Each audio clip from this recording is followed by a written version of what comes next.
Welcome to Unleash Your Healing Vibes podcast, where we talk about the many generational curses that can plague you, look at ways to break the cycles, and free yourself from ancestral trauma and transform your life to the life you came here to live. My name is Alicia Ramella, and today we're going to talk about removing synthetic fake stuff from our environment, like processed foods, and instead go back to nature and a natural environment where we can thrive as human beings. Oh, since we're going to discuss health, this is an educational purposes only podcast. I'm not a medical professional, and nothing that I say here is at all medical advice. I am just teaching and sharing my experiences. Anyway, getting the physical body back to a good high vibrational state is so important. So today I want to talk about processed foods and getting them out of your diet. Food is energy, right? God made food. Nature made food. Natural food. So, do you know why so many people are having health issues, are diabetic and obese, and just insanely, miserably unhealthy? Well, a lot of it has to do with the fact that they're consuming fake, synthetic, horrible food products all day, every day. And I'm not even going to call these products food because they're not. The entire environment is becoming synthetic. And if you're not careful, you will eventually go so far away from your soul's purpose, mainly because of all the fake stuff in the environment. People even have these like new VR headset things now, right? So you got fake social interactions with people called social media. Most of the time, you're really isolated. You think you have friends because you're on a fake device getting dopamine hits all day long. Do you know that children these days are not getting bored enough? Well, I mean, other than the parents who are awake, of course. But, overall, our collective human race doesn't get bored enough.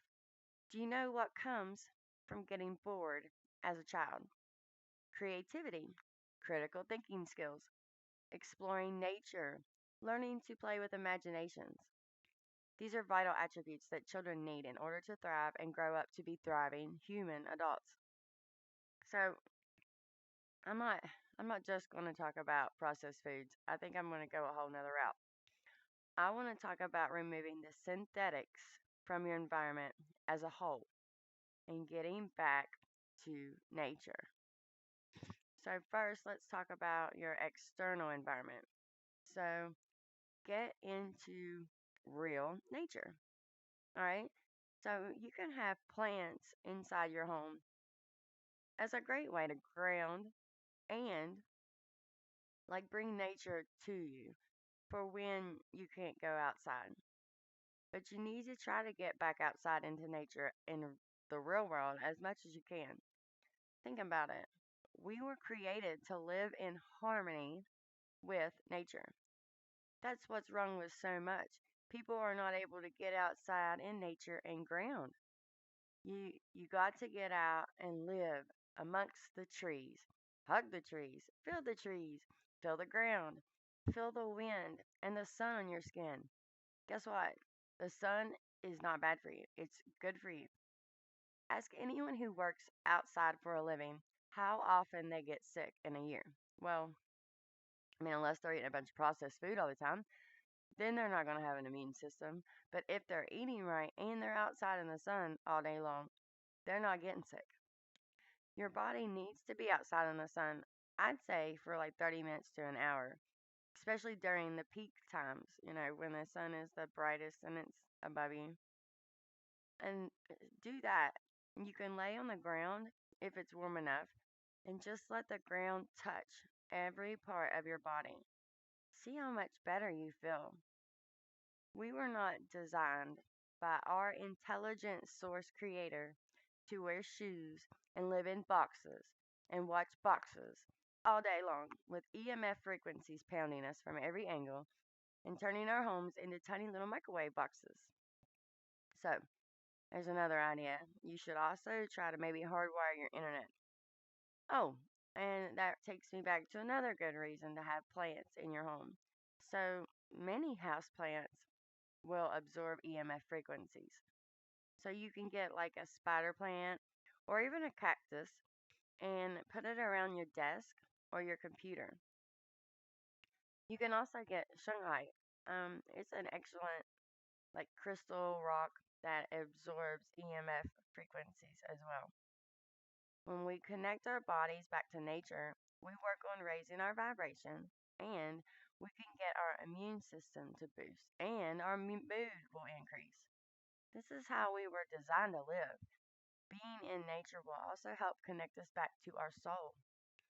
There's not a better place on earth for me than out in the woods at my farm, away from cell phone services or even towers. Other than like what my family in the past and ancestors have used the land for like farming and growing crops, the land is basically untouched. And it's similar to the land that our ancestors knew and loved. So I get to walk through the creek and find wild berries and wild fruits and wild flowers that aren't sprayed to death, with pesticides and herbicides or full of heavy metals. I'm I'm always talking about getting back to the way our ancestors lived. And that's definitely how I connect back when I get to go out there. But not everybody has that kind of luxury of being able to walk on the native land where your ancestors walked. So if you don't have that access, you can still get out into nature and connect back to your roots from a park or a hiking trail or even in your backyard. But if you live in a city, that's fine. I've lived in the city before and I still found a way back to nature. It might take a little bit more effort, but you can go sit by a riverbank or a lake. You can fish or sit outside and just read a book. And while you're outside, you can close your eyes and just ask your ancestors to guide you. Embrace their presence in your DNA and ask that they continue to lead your heart and soul on your path to what's best for you and your family line. Connecting back to our roots is so important. Okay, next I want to talk about getting real friends and meeting up in real life. Okay, so social media all the time is crazy. I mean, I think it's okay to use once in a while, like if that's your cup of tea. Maybe for an extended family that lives far away, but social media was designed basically to isolate people. Well, I mean, it was designed for other things, but I'm sure you're aware. But then, okay, so you have to think about like subliminal messages and the power of the subconscious mind. Like, while we don't often get to tap into our subconscious mind, you better believe that it's busy creating our reality for us. Like 90% or probably more than that. This is why things that, like, if you use subliminal messaging, they work for your manifestation. But they also work for programming purposes too. I mean, if you like fake news and programming, that's fine. Carry on. And I'm not knocking Telegram. I'm even going to start my own Unleash Your Healing Vibes video or Telegram channel. But it's not really like socializing. It's more of an information exchange. Without community rules and moderator bots and fact checking, disinformation cracking. Anyway, okay, so I know a lot of people who are addicted to it, and it makes sense. It's easy to get addicted to dopamine hits. Hey, I was a drunk for 16 years. I understand the psychology behind it. But hear me out about socializing in real life. Okay, so we're social creatures, right? And when God designed us, He designed us to be social creatures. He wanted us to interact in real life. And this is how our bodies work. We feel things like empathy, and we can feel other people's vibration. When someone walks up to you and they're feeling sad, and you can pick up on that. And then you try to help them out of it, right? Or, when someone walks up to you and they're full of joy, you can just see it in their body language. You can read it in their eyes and you can feel it in their energy. And it's so wonderful to exchange energy with other people in this way. We help each other. Sometimes people can be our mirrors. and they can help us see issues that maybe are present inside of us that we wouldn't be able to see on our own or through some phone. Think about the twin flames. They are perfect examples of this, okay? So, like, you have the divine masculine and the divine feminine, and they're exact mirrors of each other. This is so they can show each other when they are out of alignment or maybe projecting their shadow self onto the other person. Ultimately, they help each other live to their best and highest good, and then they together can give back to the world through a perfect union, showing others what love's supposed to look like. So, explain to me how we're going to work on the shadow of ourselves and integrate it into our lives to heal and grow as a soul on our path if you don't have any mirrors. You can't do this type of learning over a text, over emails, or likes. Have you ever been in an argument with someone with text messaging? It's insane. You don't read anything the other person's saying. You're only concerned about what you want to say and how quickly that your fingers can wear those keys out. This isn't healthy communication. That's not what helps make a soul grow. The same goes with our friends and loved ones. You don't have to have a romantic connection. We have plenty of soulmates and people in this life that are here to help us grow. And if you don't get to see these people in real life, in the real world, then you don't have them to reflect back to you the things you need to work on or your triggers, and you're not going to grow as a soul. So get friends, meet up in real life, and hang out like we did in the 90s and before that. Okay, so like I mentioned those VR headsets, but I'm not against playing video games. But, you know, I think those things kind of detach you from the present and the reality. And how do you think your soul's going to grow when you do that? I think it's very, very dangerous, but, to each their own. But no, regular video games, I'm all for, in moderation. So, like, you can invite your friends over and play some video games with you. Oh my, imagine that. Well, that's what we did in the dial up days. So, online gaming wasn't super fun then. The hackers always had a huge advantage, and you couldn't do anything really with dial up. But so, like, we had like a little GameCube, or maybe you had a regular Xbox, and you would have like three or four people, and you would sit around and play video games. Like, we would play like Mario Party or 007 in real life and talk crap to each other in real life. And then, you could smack someone over the head for saying stuff you didn't like or rambling off hate words instead of like being mean to some kid in another country and feeling good about yourself. So you could socialize. And it's good for you. We need healthy competition every now and then, not the kind of competition that is in like the workplace in the old paradigm where everyone fights for this yucky job that sucks the life out of them so that they can get on this guinea pig wheel and make someone else rich. No. Friendly competition that is lighthearted and fun and helps you learn more about yourself, helps you face some aspects of your shadow self, you know, good old camaraderie. I think I've mentioned this before, but research old photographs. You can tell me how many like unhealthy and obese people you see from the 40s and 50s and before that. They might not be smiling or doing duck lips, but these people were healthy. Do you know why? They grew their own food. They farmed their own animals.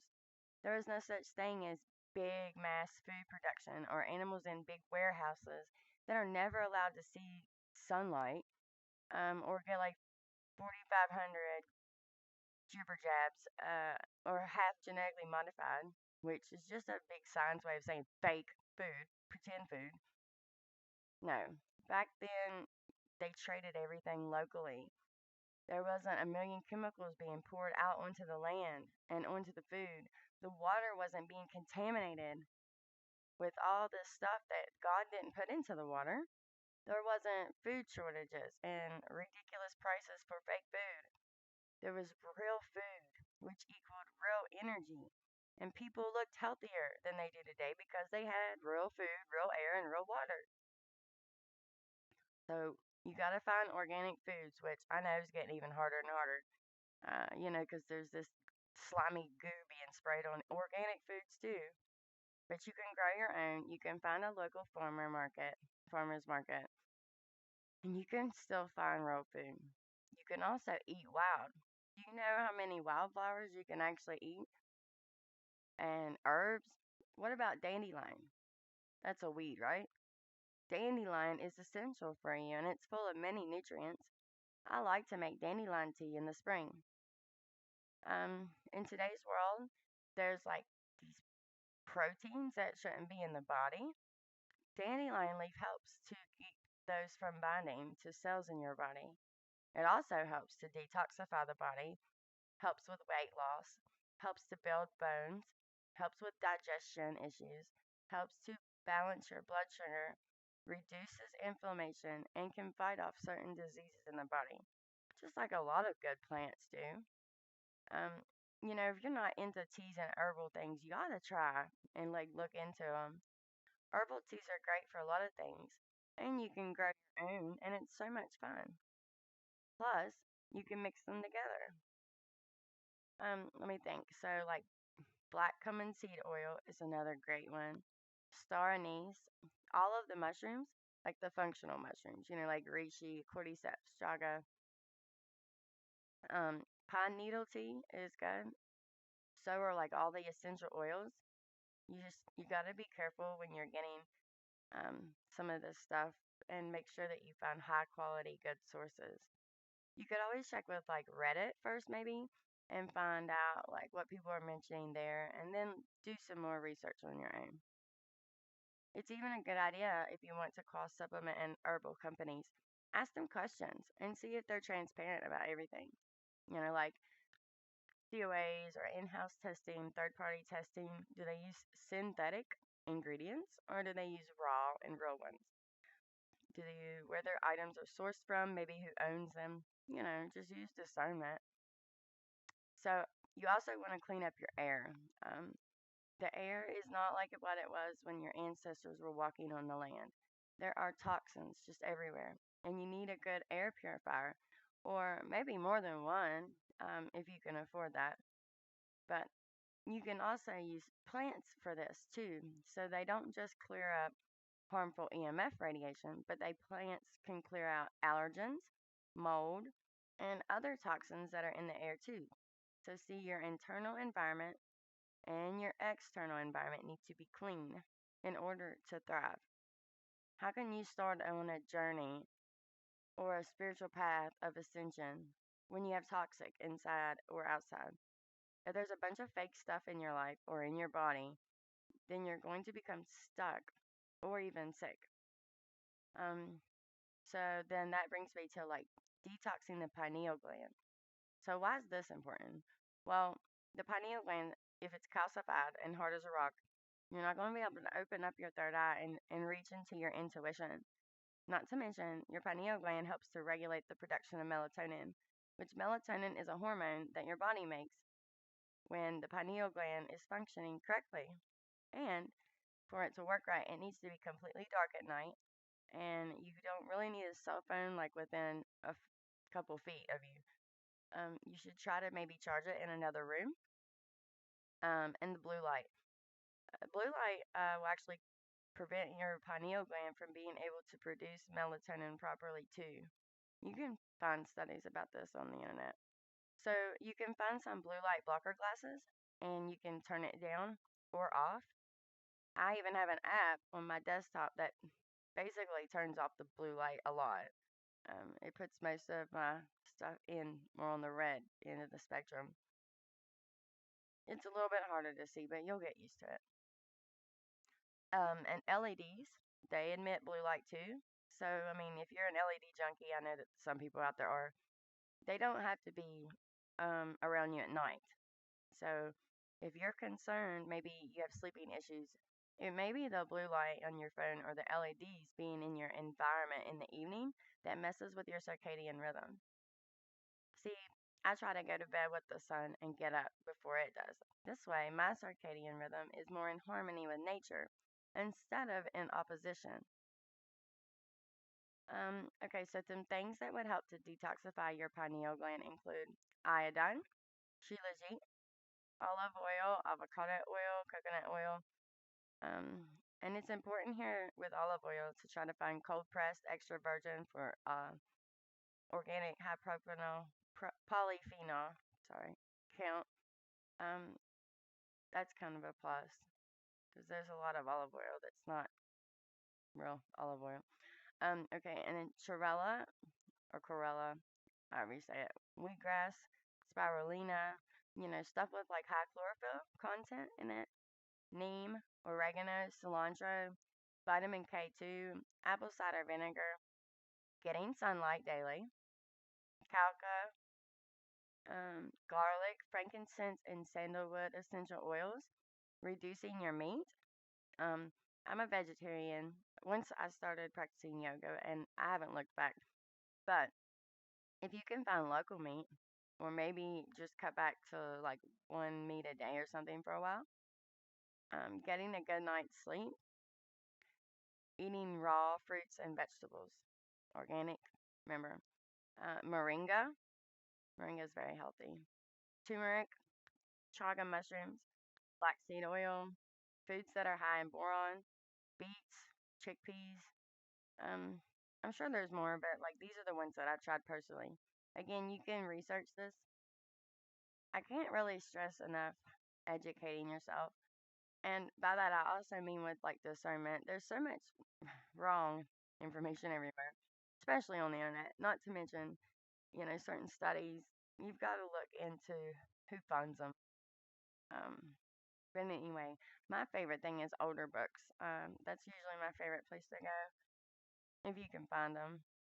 Maybe one day I'll do like an episode on some of the best books that you can dive into to work on your physical body or, spiritual stuff or maybe some fun stuff. But even like my whole life, even when I had issues, I was still learning things. Like that's been my goal is always to learn to read as much as possible. Even when I first started reading, like I just wanted to get my hand on every single book I could find. And like I don't know everything, of course, but I have gained a little bit of knowledge and I like to just spread it to other people. But ultimately, everyone can learn to do research for themselves too. What what interests me may not interest you, but mainly the point of all the stuff that I dive into is to help you holistically. So like that's my main goal as a coach. I work with people, who have generational curses or generational trauma, but the my approach to these issues is always how can we create harmony in the four bodies and work to heal the whole person? How can we bring balance to the mind, body, spirit, and soul? How can we help you find your life's purpose and rise above this matrix world? I want to help people overcome toxic behaviors and patterns, for sure. But I think it begins with the physical body. You need to start there. Well, I guess you don't have to, but I think it's easier to start with the physical body and then build out upon the mental, emotional, and spiritual bodies and social, aspect from there. I'm going to have a couple of good guests on the show soon, so I'm really super excited about that. And I know you guys will love them and gain so much from their wisdom. As always, that's all I have for today, and I hope you guys learn to unleash your healing vibes.